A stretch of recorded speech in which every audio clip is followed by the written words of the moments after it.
This is Kal Kat, the Kal Katster, and this is a review of Fantastic Four First Steps. I did not go to a preview version. I went to the day one. Alright, so basic plot is it's on a planet called Earth 83838 or 838. There's a number of callbacks to the Kirby era stuff, like Galactus, of course. There's a number of they reference things in here that are from the show. They're played charismatically by Pedro Pascal and one of the Kirbys. But it's not. I don't think she's related. I don't think so. They start the movie. Well, there's going to be spoilers, just plot wise. The movie starts with. I'm already kind of giving away stuff in the review to set the tone of the story, because they're doing the sort of, it wasn't an Elseworld because that's the other universe. It's DC. It was sort of an Otherworld universe one. They're both doing the 60s, and they're doing ultra futuristic 2000s Silver Surfer, who was a girl. That's canon with the later comic books. So it's actually canon. There was a girl Silver Surfer, and why not? There's other Galactuses. It's a multiverse, and that's perfectly fine. That works. That also gels with the Kal Kat premise. We'll get into that a little later. The story being set on a 60s planet makes it so they can get away with quite a lot. So it's a planet that acts like it's the 60s. So it actually isn't. It's not time travel. At least we don't think it's time travel necessarily. She's pregnant right away. And so the whole story arc is, you never put a baby in the show unless you want to end it. But in this case, they make that part of the show. The gag is that, okay, it's supposed to be like the Cosmic Franklin character, I believe, is one of the other like ancient god Galactus kind of guys from the Celestials. The Franklin character, I believe that he is. He has something to do with the other stuff. The fans in the audience knew immediately who that's supposed to reference. But in the Marvel Cinematic Universe movies, is it intended to be that? Okay, fine. But they go on. The Herald shows up immediately, so it's kind of a remake of the one where Silver Surfer shows up. I believe the second one, the way back when. They ignored the 2016 one and went right for the other 2000s one. And they did Galactus better. They did Galactus is on a ship. His ship looks like Unicron from Transformers. Probably the reason for that is that he is Unicron is a Celestial as well. And Cybertron is too. So yeah, they're in that universe because the Transformers was a Marvel comic. So yeah, there's a lot of that crossover in there. Thus, there's crossover with space bridges in this, of course, and teleporting devices and stuff. Of course there is. Trying to move planets and stuff. Sounds awfully familiar. So yeah, we have the Galactus's Herald comes down and doesn't really befriend Johnny Storm, but Johnny Storm is just horny. So he's like chasing her. You have although they kind of imply that he's got chemistry with Ben Grimm, like he might be bi. He's into Ben, and Ben might be bi as well. But he is a girl that he knows on the Earth in the story as well. So Ben might be bi as well. But that's fine, and that's probably triggering the right wingers. Like, no, how dare they make Ben bi? Yeah, and Silver Surfer a girl. Silver Surfer is like a celestial alien. It can be whatever it wants to be. It can be a tentacle being thing. Okay, Could be a giant phallic symbol. It would, yeah, with a mouth. That would work too. Uh, I'm sure they wouldn't draw that in the comic though, but in the parodies they would. And there's a great parody song at the end of this movie you have to stay for. I think like it's a love ballad or something, but then the lyrics are insane. So I won't give that away. It's a Kal Kat song. Very inspired by the Kal Kat and the Cowpoke. Inspired by yes, very much so. They like the you know. So they have to go and stop the Herald before the Herald finds Galactus. So they go on a spaceship. She's pregnant. Mrs. Sue Richards, the Invisible Girl, is pregnant, and they have to go on the mission. And she gives birth on the mission, and Galactus. Yeah, before she gives birth on the mission, though, they see Galactus and they go to meet him, and Galactus is like, "If you give me the child, your planet will be spared." That kind of thing. So it's a semi-biblical warped parable of Isaac, but indirectly, because Jack Kirby was probably not only aware of the other stuff, but also smoking the stuff too. So that's the giant celestial god creature. It does look better than the Tiamat thing in the Eternals, but he is one of the Eternals. He's the Devourer of Worlds. So he's one of them. There's a celestial sticking out of the Earth in Earth 616. So they got all these different. It's adamantium that was mentioned. It was thrown in at the last minute. That other movie. We've had. Looks like we've had 3 of these movies so far this year. We had Falcon and the Winter Soldier, and we've had Thunderbolts / the New Avengers, and we've had this one, First Steps. The Thunderbolts indicates the Fantastic Four ship has shown up at the end of the Thunderbolts. So I don't know which timeline they're from. But the one scene that they already cheated on and revealed to the fan base on the Campia channel and others. It wasn't just them. Cinema Blend did it first. There is a scene involving the child, and that's already born at that point, and Doctor Doom appearing at some point. But that's already been revealed, so that's not really a spoiler. But it's an end credit sequence. It's afterward. Okay. So there's this movie leans heavily into the lore of the later stuff. At the same time, going back to the '60s cartoon series, there are 2 or 3 of them, it's kind of a weird combination. The Fantastic Car looks fun. The Excelsior looks fun, of course. The ship. They have FTL drive, but they don't need to explain it. That was one of my suggestions. Just do it and don't explain it. The more you explain it, the more confusing it is, and people will analyze it. Okay, they go FTL and they go somewhere.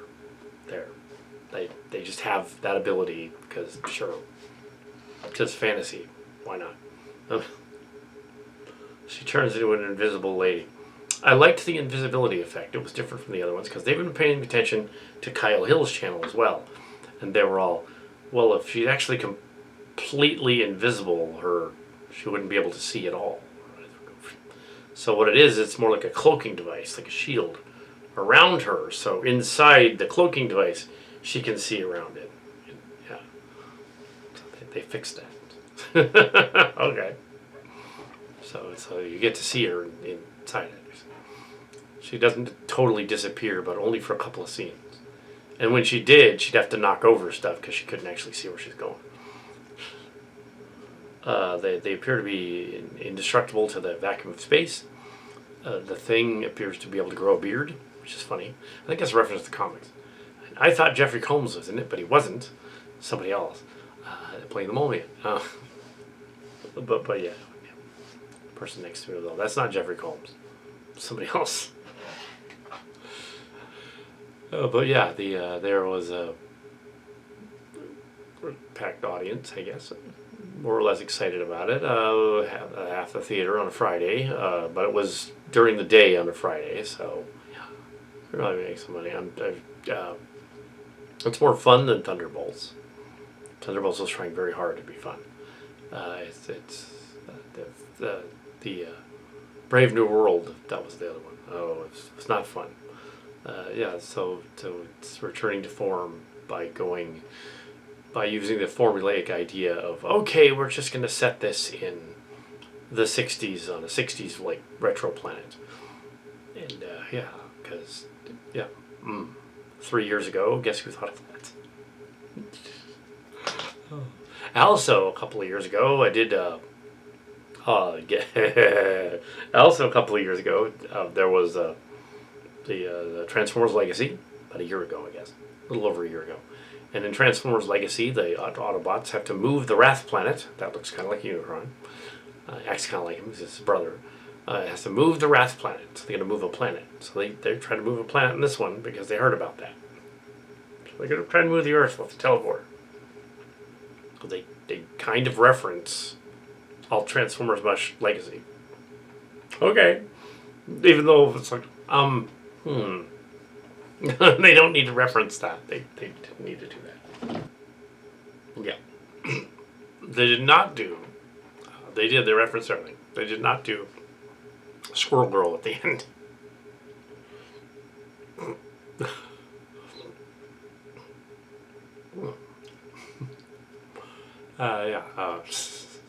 That ended up in the Superman movie.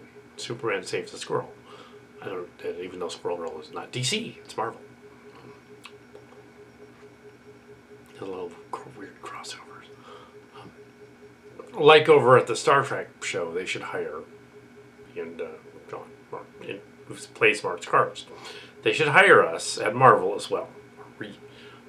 To be shills for them once more. But yes,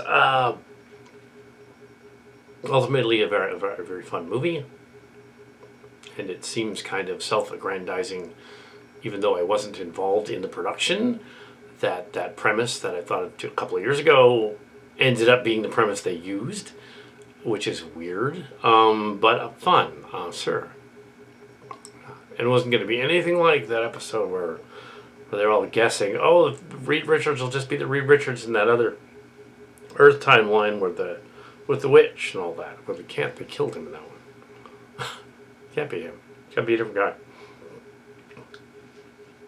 Yeah, the Scarlet Witch one, yeah, which didn't go over so well. Yeah, they really thought they had something with that Kang Dynasty, and they just didn't. And that actor, John Majors, was just, Mr. Majors was just not right for the. It wasn't working, and the Ant thing. The original Quantum Mania would have ended with Ant-Man getting killed by the Majors character, and then it would have been more dramatic. But Ant-Man is more of a silly comic relief character, and it would have been like too dark. So they're like, no, have him win. And that immediately makes him not powerful. Now Galactus could be powerful, but they trapped him with the device in the movie. I won't give away how they did that. But this is a spoilery review because they kind of do stuff from several of the Fantastic Four comics.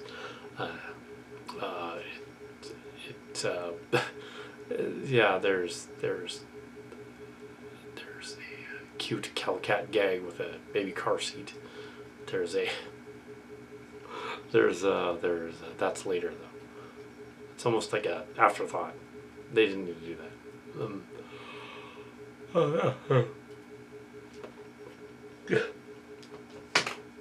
Yeah. So I'm really not going to ramble on about other stuff concerning the story. There's no point in doing that. They managed to reboot Fantastic Four, even though they did one about 9 years ago, and they made it better than the one from 9 years ago. Maybe movies that are dark and dreary are just not as much fun. Marvel knew that from the beginning. They made them a little dark, but they're not like over the top dark. So yeah.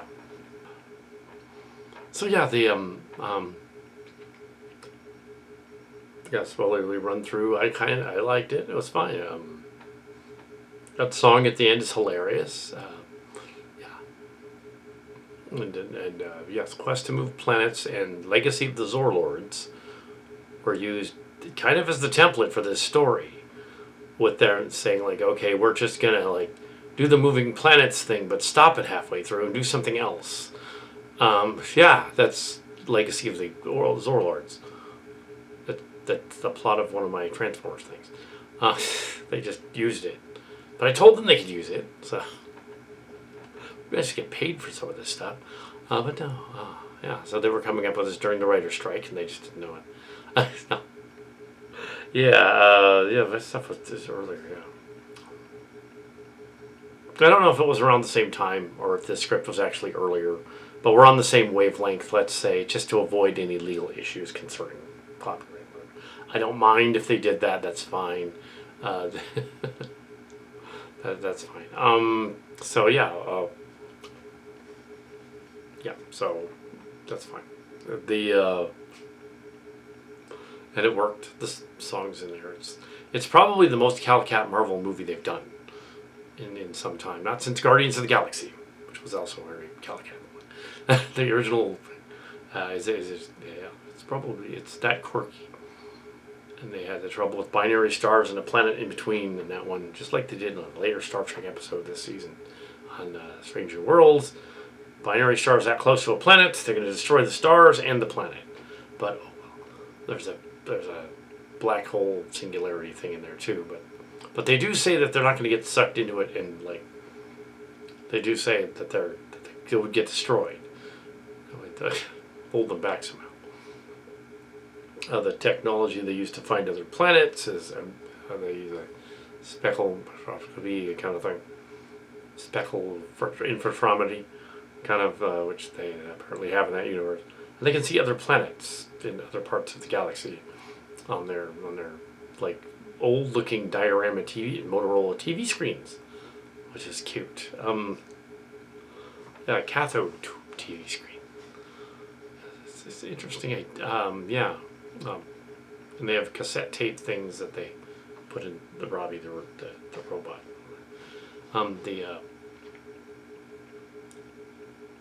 The technology.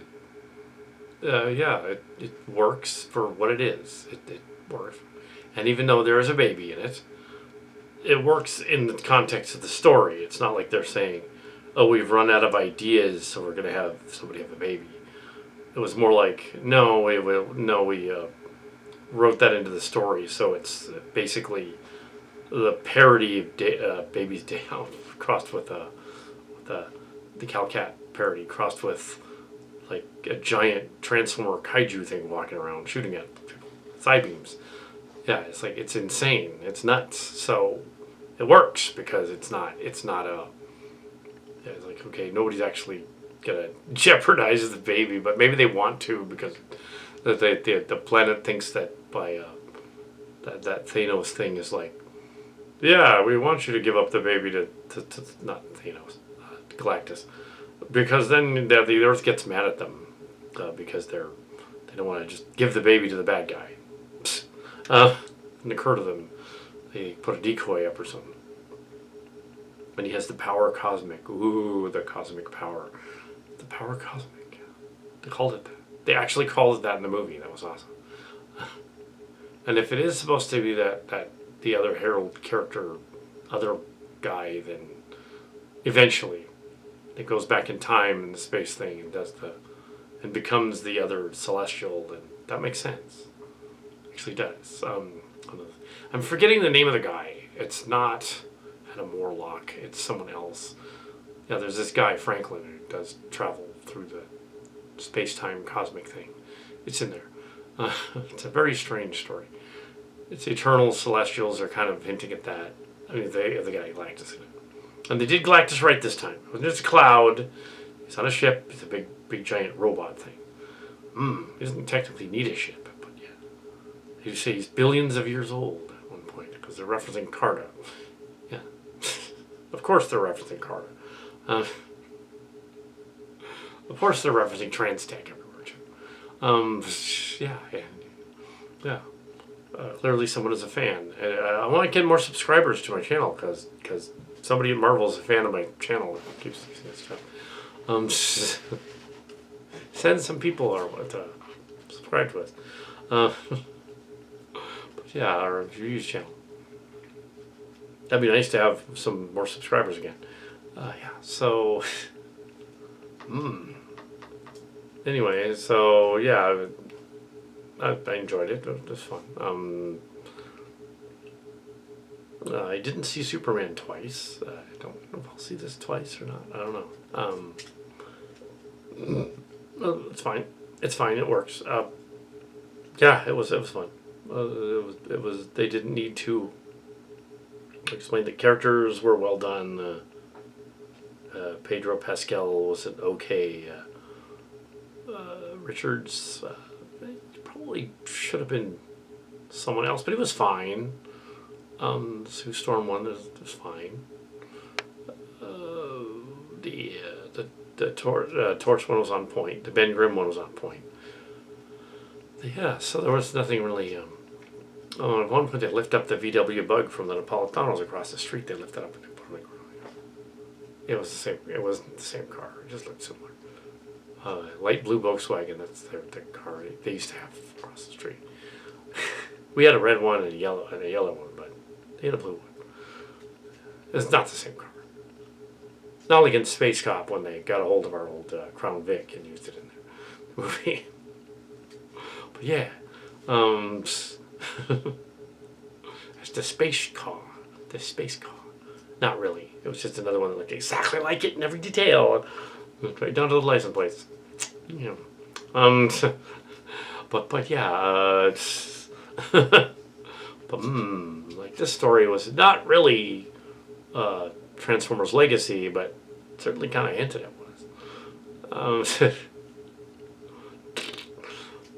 Yeah, I wouldn't have been surprised if they had like a scene where they're, well, yeah. Anyway, so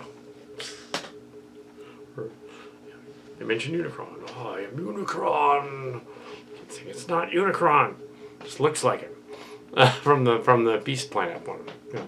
Which also was, well, that one was obviously like that one was, yeah, the Transformers: Rise of the Beasts. That guy was a fan of our channel too, and he was like, yeah, not only am I going to do this with the Beast Wars and stuff, and Unicron and be different, I'm also going to do Transit Man. And they're like, okay, the studio's all, no, cut the Transit Man scene out. That makes no sense. So Transitron got cut out. But then he reappeared in Carta, sort of. A main character in Carta, the movie. The reboot. So this is a reboot of the other Fantastic Four. They can do anything they want with other universes. I wonder why they don't just figure, okay, everybody loves Tony Stark and Captain America, the originals. Just say Earth 735, they're there. Boom. There's your story. They don't even need to bring them back. There's just another Earth.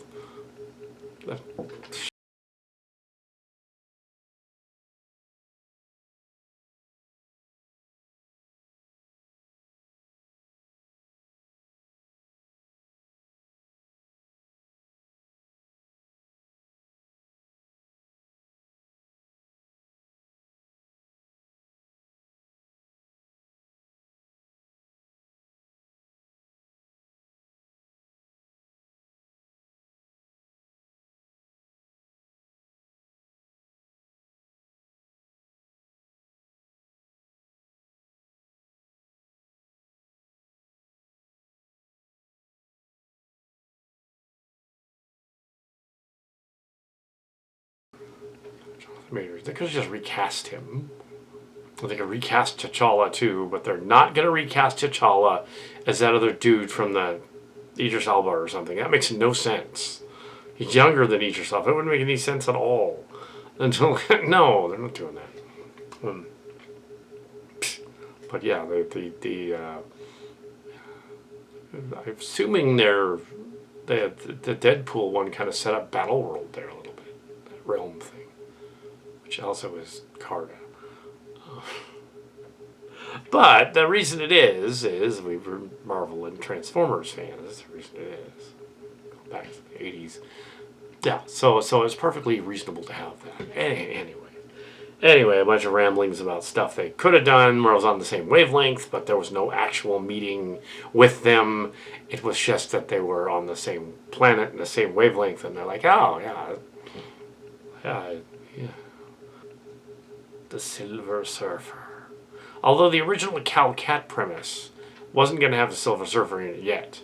The Kal Kat premise was a remake of the first, like, the Corman era one, and the one going back a while. And it would have had them doing something a la the ending of before the Avengers, first Avengers movie, and they would a surfboard was going to fly out of the sky and land on the ground in a crater. They were going to find it, and the end credits would go like, it's here, and the Herald is going to come looking for it.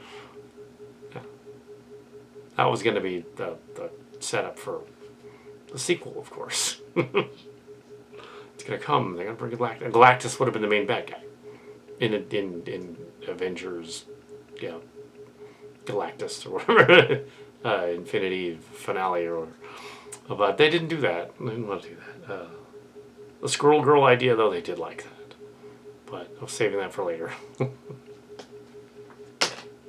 Anyway, so because it is canon that Squirrel Girl in another universe did beat Thanos with the squirrels.